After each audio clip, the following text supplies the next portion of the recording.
Pessoal, a gente vai comentar a correção dos exercícios 2, 3, 4 e 5 da ficha 4. Então, no exercício 2, que é escreva um número complexo z igual a 2 cosseno de 11π sobre 6 mais i seno de 11π sobre 6 na forma algébrica. Para isso, a primeira coisa que a gente pode fazer, para facilitar um pouco, a gente está mais acostumado a trabalhar em graus do que em radianos, é transformar o 11π sobre 6 radianos em graus. Como é que a gente faz isso? Você tem que lembrar daquela relação de que π radianos corresponde a 180 graus. Então, eu posso trocar ali o π por 180, então ficaria 11 vezes 180 dividido por 6. O 180 com o 6 você já pode simplificar, que vai dar 30, 30 vezes 11, 330.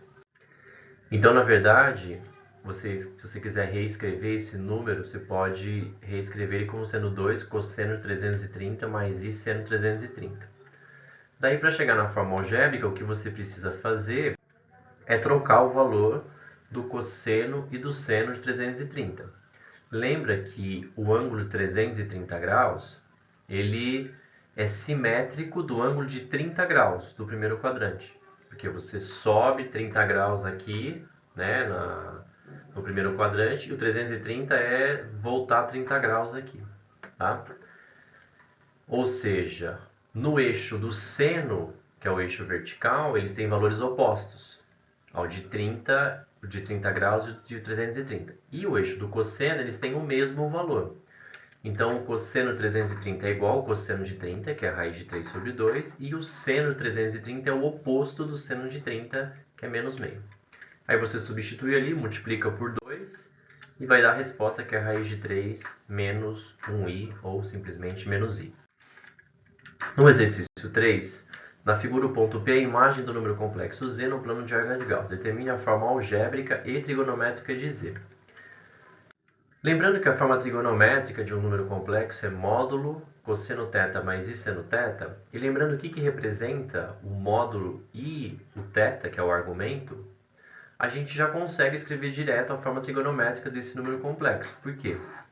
O módulo de z, lembra que é a distância do afixo até a origem. O que é o afixo? É o ponto que representa o número complexo. No caso ali seria o ponto P.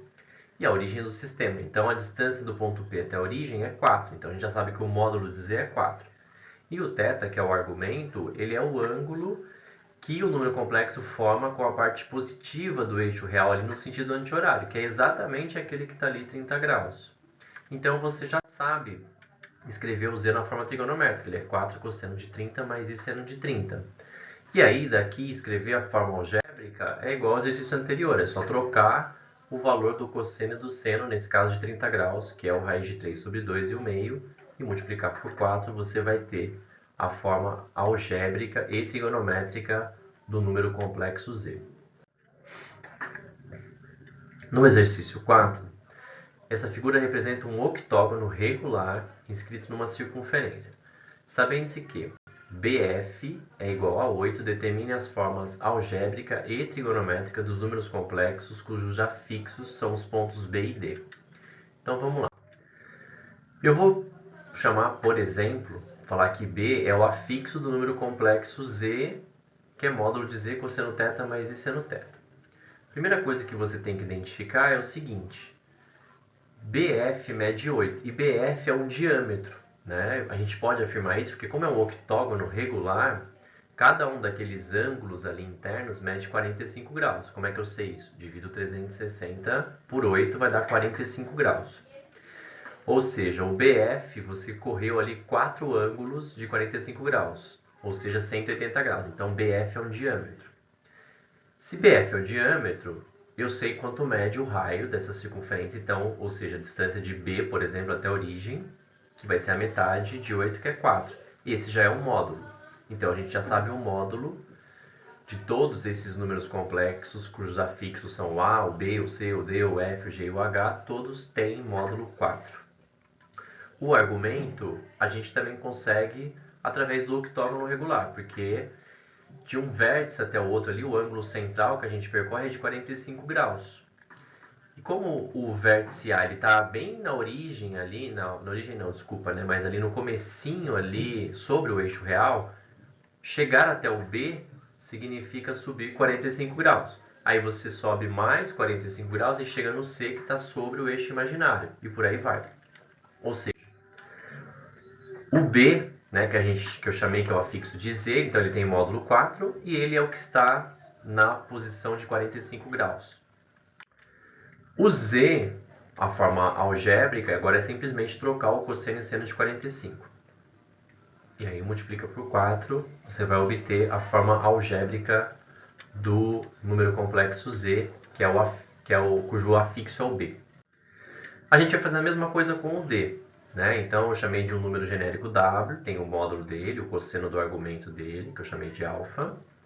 A gente já sabe escrever na forma trigonométrica, porque o módulo vai ser 4 e o ângulo vai ser, é só ir somando 45 graus para chegar até os próximos números complexos. A partir do B você vai somar mais 45 chega no C, mais 45 chega no D, ou seja, do B você tem que somar mais 90 graus. Então ele vai ser o 4 cosseno de 135 mais I seno de 135, na forma trigonométrica. Na forma algébrica, o cosseno e o seno de 135 vão ser menos raiz de 2 sobre 2 e raiz de 2 sobre 2, respectivamente. Aí você multiplica por 4 e obtém a forma algébrica do número complexo W, cujo afixo é o D. Muito bem, o 5, a figura apresenta no plano complexo um hexágono regular cujo lado mede 4.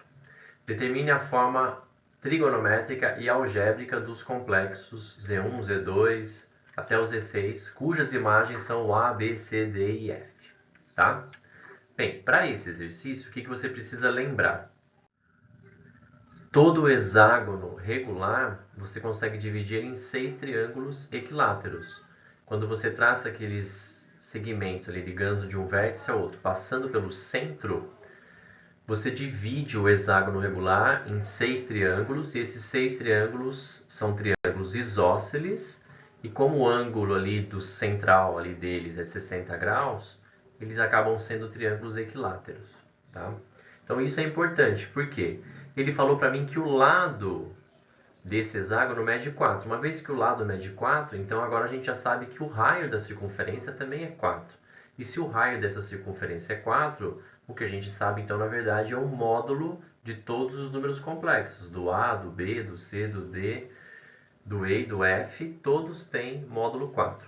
E aí o ângulo, o C, é fácil, porque o C, que está relacionado com o Z3, ele é o que está sobre o eixo real, então ele é o que tem argumento 0. Então eu posso dizer que na forma trigonométrica ele é 4 cosseno de 0 mais I seno de 0, ou na forma algébrica é só trocar o cosseno e o seno pelos respectivos valores, e aí você vai obter a forma algébrica que é o 4.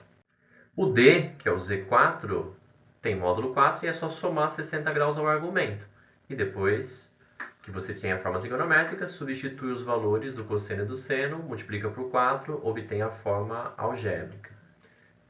Mesma lógica para achar o Z5, que é o E, só somar 120 graus, mantém o mesmo módulo. Mesma forma para achar o Z6, que está relacionado com o F, mesmo módulo, soma 60 graus. Mesmo jeito para achar o A, mantém o mesmo módulo e soma mais 60 graus, depois substitui e acha a forma algébrica.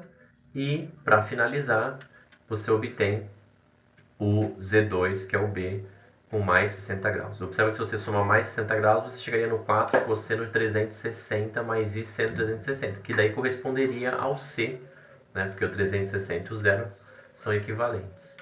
Então você tem as respostas aqui, a forma trigonométrica e algébrica.